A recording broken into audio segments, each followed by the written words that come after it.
Louise ou l'enfance de Bigoudi. Elle avait les cheveux raides comme des spaghettis et passait ses après-midi à se balancer dans le fauteuil à bascule de la terrasse. Enfin, elle faisait aussi beaucoup d'autres choses.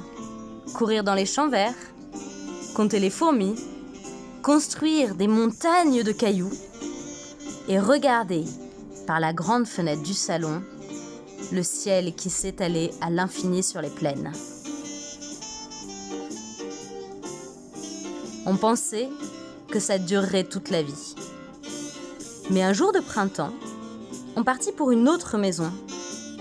On empila tout dans le camion de Monsieur Hugues. Les rideaux, les chaises, la théière, les chaussettes, les casseroles et même les oreillers. On roula des heures et des heures au rythme du moteur pétaradant.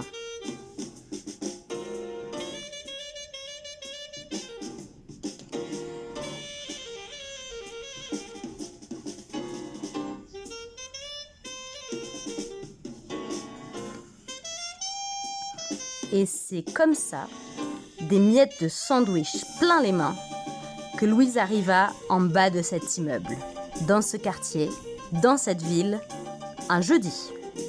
Ça sentait le brûlé et la graisse de voiture. Maman et papa gravirent les escaliers avec elle.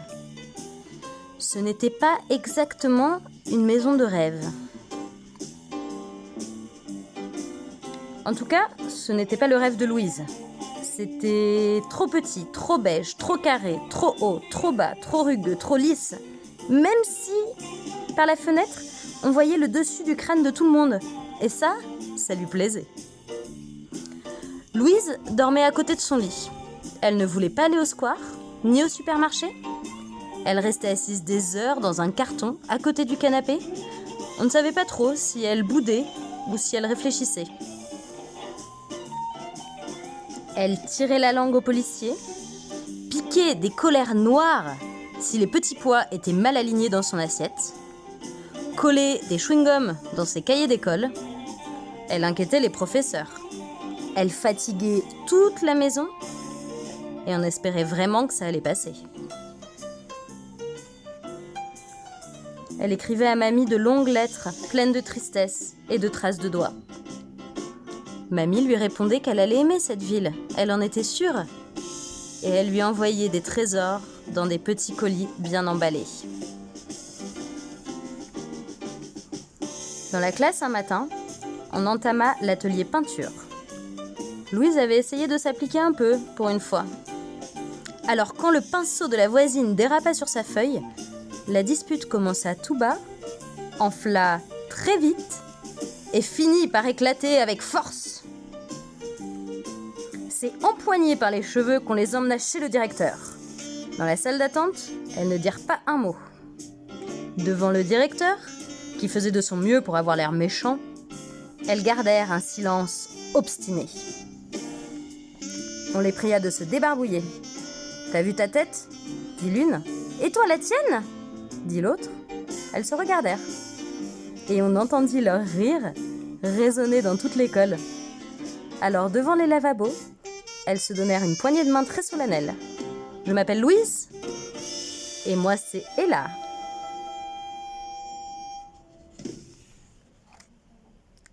Louise n'avait jamais vu une fille comme ça. Ella parlait vite, ne se laissait pas marcher sur les pieds. Elle savait faire le poirier, avait des croûtes aux genoux et coloriait ses ongles avec des feutres. À partir de ce jour-là, Louise se remit à dormir dans son lit, arrêta de coller des chewing-gums dans ses cahiers et on arrêta de se faire du souci.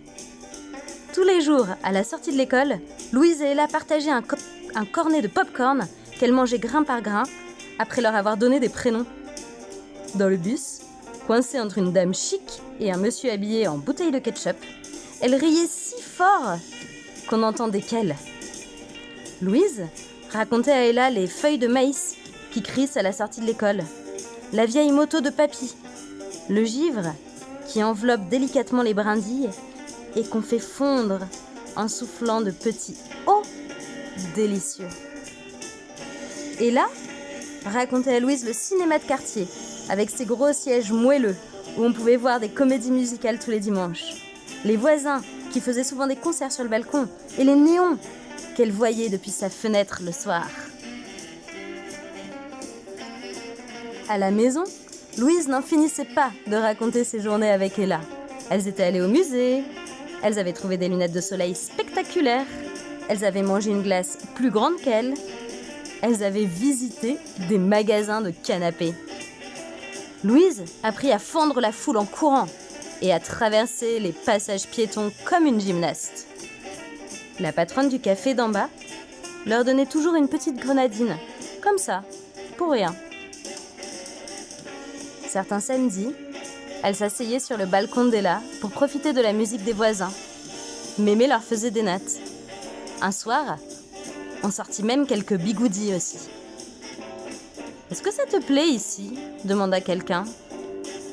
Louise hésita. Ça manque de ciel.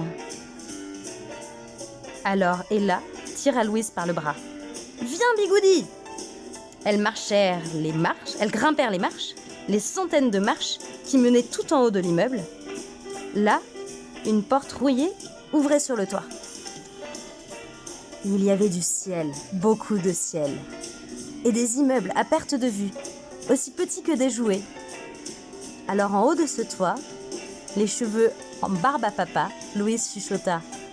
« Oui, ça me plaît beaucoup ici. »